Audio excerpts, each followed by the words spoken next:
વિકાસ ખૂબ જરૂરી છે, પણ એ વિકાસ વિનાશના જોરે ન થવો જોઈએ. વારંવાર નેતાઓના મોઢે આપણે સાંભળતા આવ્યા છીએ, પણ એવું લાગે છે કે તંત્ર એ બધી જ સલાહોને ઘોળીને પી ગયું છે. કારણ કે સુરતમાં મેટ્રોની કામગીરી ફરી એકવાર વિવાદમાં આવી છે. કારણ કે મેટ્રોની કામગીરીથી એક મકાનની બહાર ભૂવો પડ્યો છે.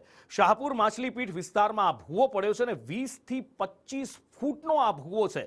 લોકોમાં ભય પ્રસરી ગયો છે. ભૂવાની આસપાસના એપાર્ટમેન્ટ ખાલી કરાવી દેવાયા છે. સલામતીના ભાગરૂપે જો કે આ એપાર્ટમેન્ટ ખાલી કરાવાયા છે, પણ આ પહેલા પણ સુરતમાં કેટલાક મકાનોમાં મેટ્રોના કામના કારણે જ તિરાડો પડી હતી. એમને હોટલમાં શિફ્ટ કરવામાં આવ્યા હતા. એમના ઘર જર્જરિત થઈ ગયા, મકાનમાં તિરાડો પડી ગઈ હતી અને ફરી એકવાર સુરતમાં ભૂવો પડતા મેટ્રોની કામગીરી સામે સવાલો ઉઠી રહ્યા છે.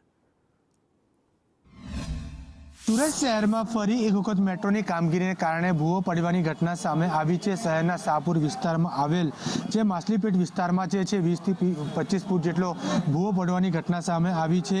તેની બાજુમાં આવેલ અલબલા એપાર્ટમેન્ટ પણ હાલ ફાયર વિભાગ દ્વારા ખાલી કરવામાં આવી છે. કારણ કે જે રીતે ઘટનાની વાત કરવામાં આવે ત્યારે એક જ અઠવાડિયામાં 2 થી 3 વખત આ વિસ્તારમાં ભૂવો પડી ચૂક્યા છે. આપણી સાથે સ્થાનિક પણ ઉપસ્થિત છે. તેમને આપણે પૂછવાનો પ્રયાસ કરીશું કે હાલ કયા પ્રકારની સ્થિતિ છે અને ભૂવો કઈ રીતે પડ્યો હતો. આપણે તેમને પૂછીશું. ભાઈ, જણાવશો આપનું નામ અને કઈ રીતે આખો ભૂવો પડ્યો છે? મારું નામ મારૂફ પટેલ, સ્થાનિક રહેવાસી, સુરત મહાનગરપાલિકાની હદમાં આવેલ માછલીપીઠ ખાતે એક મસ્ત મોટો ભૂવો બંધ મકાનમાં પડ્યો છે. મેટ્રોની કામગીરીને કારણે આ જ વિસ્તારમાં એક જ મહિનામાં ત્રીજો તે ચોથો એક મસ્ત મોટો ભૂવો પડ્યો છે. અત્યારે હાલ કયા પરિસ્થિતિ છે? અત્યારે હાલમાં પરિસ્થિતિમાં બધા લોકોને અમે સાઈડમાં કરેલા છે. બાજુની બિલ્ડિંગમાં લોકો જે રહે છે એને ખાલી કરવાની કોશિશ ચાલુ છે.